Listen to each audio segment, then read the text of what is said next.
Bismillah, Assalamualaikum.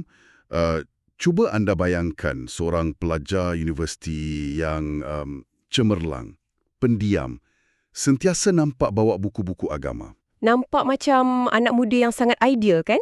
Dari luaran sekurang-kurangnya. Ya, betul. Dari pandangan mata kasar memang macam tu. Tapi 6 bulan kemudian, pelajar yang sama ni ditangkap di sempadan sebuah negara asing. Dan dia cuba menyertai kumpulan pengganas bersenjata. Tepat sekali. Dia bersedia untuk meletupkan dirinya atas nama Tuhan. Jadi persoalannya, macam mana mutasi minda ni boleh berlaku dengan begitu pantas? Ia satu proses yang sangat menakutkan, tapi mutasi minda yang anda sebutkan tu sebenarnya adalah manifestasi kepada sebuah ideologi purba. Betul. Dan selamat datang ke satu penerokaan mendalam. Hari ini kita tak akan bercakap tentang jenayah biasa. Kita akan membedah satu ancaman ideologi yang bermula sejak abad pertama Islam. Ya, kita nak lihat bagaimana ia menjelma pada zaman ni sebagai Neo-Khawarij. Atau kumpulan ekstremis Salafi Jihadi. Dan kita akan bersandarkan kepada pelbagai jurnal akademik, laporan keselamatan kerajaan seperti PDRM, JAKIM dan JAIS, serta catatan sejarah Islam macam karya Al-Tabari. Ya, supaya kita boleh gariskan tindakan yang perlu diambil oleh masyarakat awam. Sebab kita selalu dengar perkataan radikal, ekstremis, pengganas. Tapi untuk faham mekanismenya hari ini, Kita mesti kembali ke abad pertama Islam kan? Memahami sejarah ni bukan sekadar imbasan masa lalu. Ia keperluan kritikal untuk kenal pasti corak radikalisasi hari ni. okey, mari kita rungkai perkara ni. Siapakah sebenarnya Khawarij ni? Dan kenapa mereka begitu menentang kepimpinan yang sah pada waktu itu? Semuanya bermula dengan satu krisis besar dalam sejarah Islam, iaitu Perang Siffin pada tahun 657 Masihi. Itu tahun 36 Hijrah, betul? Betul, peperangan ni berlaku antara tentera Khalifah keempat, Saidina Ali bin Abi Talib, menentang tentera Gubernur Syam pada waktu itu, Muawiyah bin Abi Sufyan. Ya, satu titik sejarah yang agak tragis. Memang tragis. Bila pertempuran berlanjutan dan banyak nyawa terkorban, kedua-dua pihak akhirnya bersetuju untuk hentikan peperangan dan adakan majlis tahkim. Majlis tahkim ni proses timbang tara kan? Tepat sekali. Ia satu rundingan damai rasmi yang libatkan perwakilan manusia untuk cari jalan penyelesaian supaya darah umat Islam tak terus tumpah. Tunggu sekejap. Kalau majlis tahkim tu sekadar perbincangan damai untuk hentikan pertumpahan darah, bukankah itu sesuatu yang sangat dituntut dalam agama? Ya, sepatutnya begitu. Jadi kenapa inisiatif perdamaian ni boleh mencetuskan pemberontakan yang melahirkan Khawarij? Maksud saya, itu satu lonjakan logik yang sangat besar. Lonjakan logik itulah teras penyimpangan mereka. Di dalam kem tentera Saidina Ali, ada satu kelompok yang lihat persetujuan untuk berdamai ni sebagai satu pengkhianatan kepada agama. Oh, wow. Pengkhianatan. Ya, mereka bertindak keluar daripada ketaatan kepada Saidina Ali. Dan dari sinilah lahirnya nama Khawarij yang bermaksud mereka yang keluar atau pemberontak. Jadi apa argumen utama mereka sampai sanggup memberontak? Argumen mereka didirikan atas satu kekeliruan teologi.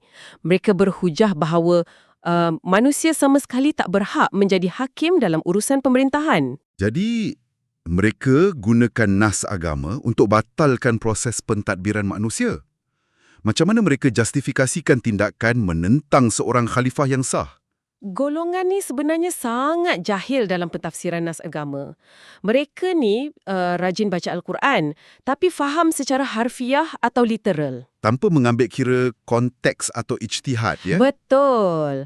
Contohnya, mereka petik firman Allah dalam surah Al-An'am ayat 57 yang bermaksud, menetapkan hukum adalah hak Allah. Mereka guna ayat ni secara melulu untuk tolak tahkim. Dan mereka terus jatuh hukum kafir ke atas Saidina Ali, kan? Ya, logik songsang mereka. Sebab Saidina Ali benarkan manusia buat keputusan, maksudnya dia dah serahkan hak mutlak Allah kepada manusia. Itu satu bentuk kesombongan intelektual yang luar biasa. Mereka gagal beza antara prinsip ketuhanan mutlak dengan keperluan urus konflik politik. Tepat sekali. Ada satu pepatah dalam sumber kita yang sebut mereka ni sebagai ruwai bidah. Muka alim, hati seperti serigala. Analogi yang sangat sesuai. Sejarah memang catat yang mereka ni ekstrim dalam ibadah luaran. Siang berpuasa, malam solat sunat. Tapi kosong daripada roh kefahaman. Dan ini bawa kita kepada satu peristiwa yang, sangat tragis. Tragedi Nahrawan. Ya, di Nahrawan ni kita nampak bukti kekejaman mereka.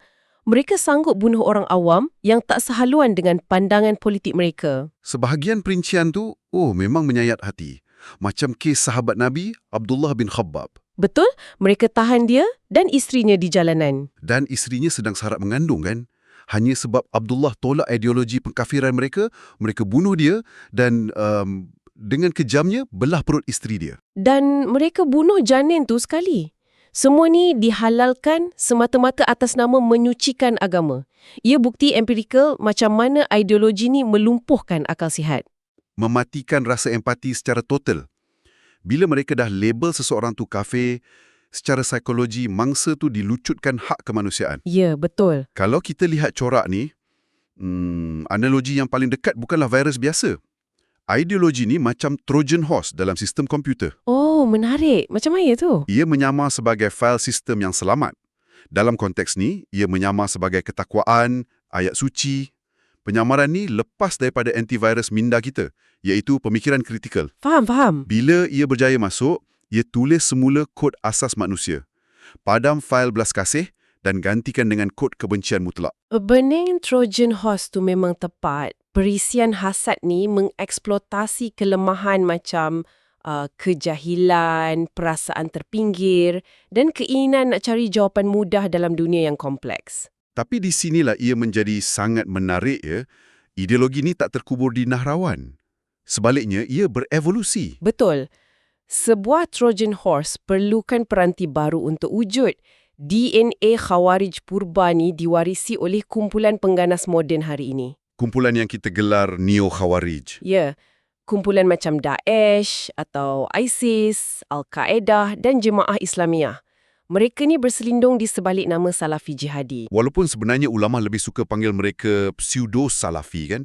Salafi jadian. Tepat sekali. Mereka dakwa nak kembali pada ketulinan Islam, tapi metodologi sebenar mereka adalah metodologi Khawarij. Jadi, apa mekanisme utama yang dorong golongan Neo-Khawarij ni beroperasi sekarang? Mekanisme tu kita panggil budaya takfiri. Ia satu kecenderungan melampau untuk mengkafirkan, mensyirikkan atau menghukum murtad sesama umat Islam. Sesiapa saja yang tak sehaluan dengan interpretasi kaku mereka, ya? Ya. Dan akibat daripada takfir ni, lahir pula doktrin penghalalan darah.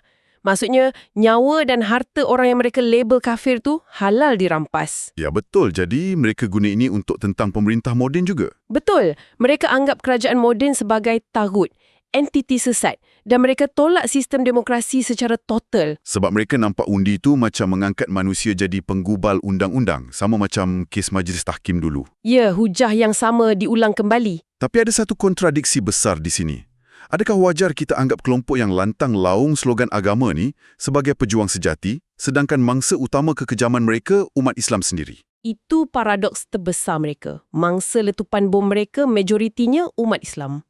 Dan ini berakar umbi dari konsep purification atau penyucian yang mereka salah faham. Maksudnya mereka nak bersihkan umat Islam dulu. Ya, mereka percaya umat Islam moden dah rosak, tunduk pada sistem barat. Jadi dalam minda takfiri ni, musuh dalam rumah atau pengkhianat lagi bahaya dari musuh luar. Jadi mereka halalkan pertumpahan darah sesama sendiri tanpa justifikasi ilmiah. Semata-mata dipandu emosi dan semangat buta. Betul tu. Dan bila kita bincang pasal ancaman macam Daesh ni, mudah untuk kita di Malaysia rasa kebal. Ya, kita rasa macam, keganasan tu cuma kat zon konflik di Timur Tengah. Tapi hakikatnya, virus ideologi ni menyeberangi sempadan dengan mudah.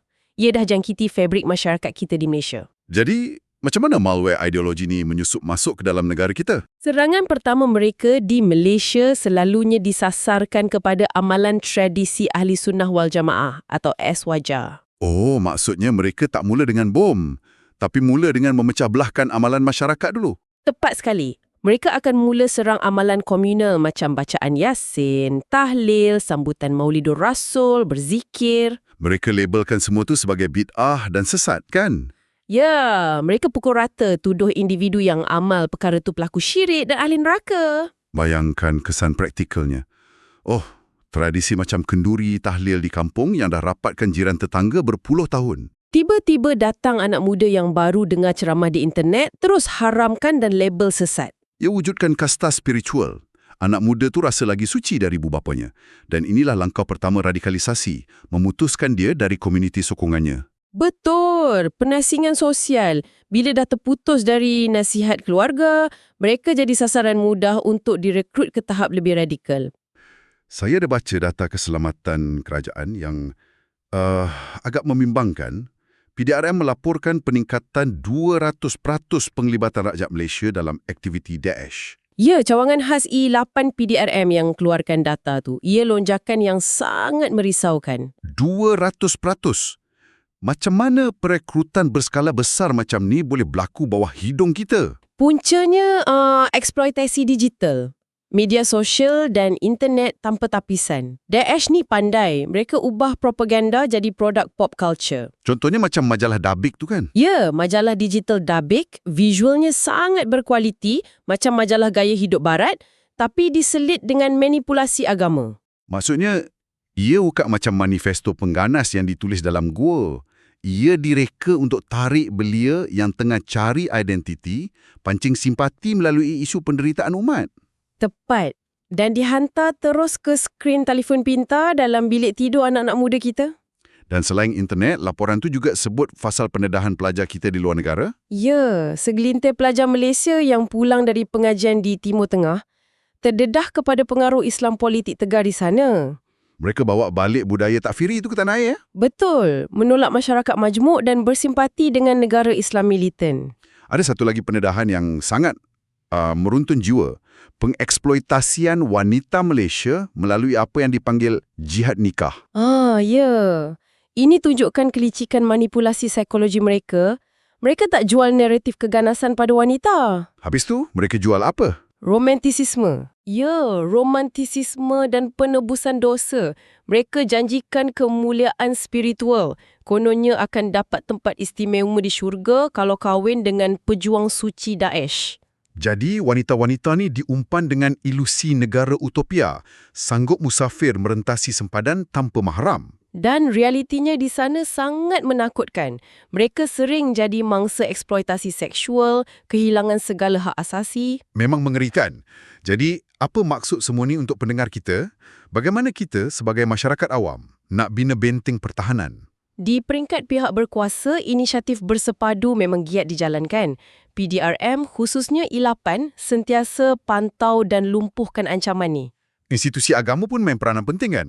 Macam JAKIM dan JAIS. Ya, mereka dah wartakan fatwa jelas pengharaman gerakan Daesh sebagai ajaran sesat yang bercanggah dengan hukum syarak. Tapi setakat tangkap dan fatwa, cukup ke untuk bunuh ideologi? Sumber kita ada sebut pasal program deradikalisasi. Betul. Deradikalisasi ni penting untuk memulihkan kognitif dan teologi pesalah. Kerajaan guna pendekatan hybrid, libatkan pakar agama dan psikologi. Maksudnya, mereka tak sekadar menghukum, tapi cuba betulkan kefahaman yang salah tu ya? Ya, pakar agama akan rungkai salah faham teologi, mereka pakai nas yang sahih. Pakar psikologi pulih bantu bina semula empati mereka. Supaya mereka tak lagi nampak dunia ini secara hitam putih saja. Tapi itu barisan pertahanan terakhir. Barisan pertama sentiasa mula di rumah kan? Tepat sekali. Umat Islam di Malaysia wajib pelihara kelestarian akidah berdasarkan metodologi aswajah dan amalkan prinsip wasatiyah. Wasatiyah ni maksudnya kesederhanaan. Bukan sekadar pasif tapi keseimbangan intelektual dan penolakan ke ekstrim yang melampau. Dan untuk kekalkan wasatiyah, kita kena jaga sumber ilmu. Pendengar kena ingat jangan ambil ilmu dari tokoh segera di media sosial. Ya, penyampai yang kefahamannya cetek, yang kerjanya cuma sebar kebencian. Kita mesti cendok ilmu dari ulama aswajah yang muktabar. Betul. Dan akhir sekali, senjata paling penting adalah pemikiran kritikal. Semak fakta. Kalau anda terima maklumat di internet yang memecah belahkan, jangan kongsi melulu.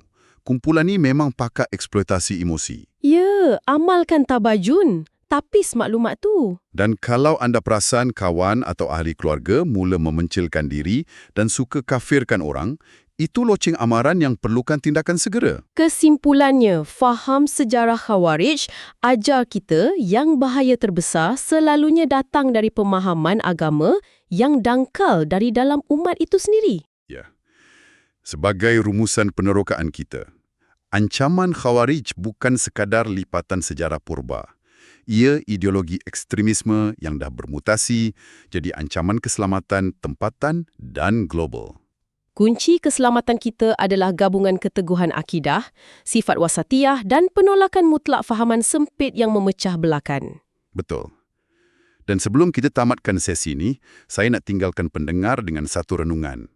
Dalam era di mana algoritma media sosial direka untuk menghargai kemarahan atau outrage demi meraih tontonan, Ya, untuk pastikan kita melekat pada skrin. adakah platform digital moden kita secara tak sedar sedang buat kerja penyebaran dakwah dan merekrut anggota untuk Khawarij secara percuma? Ia satu pemikiran provokatif tapi wajar difikirkan. Alhamdulillah. Assalamualaikum.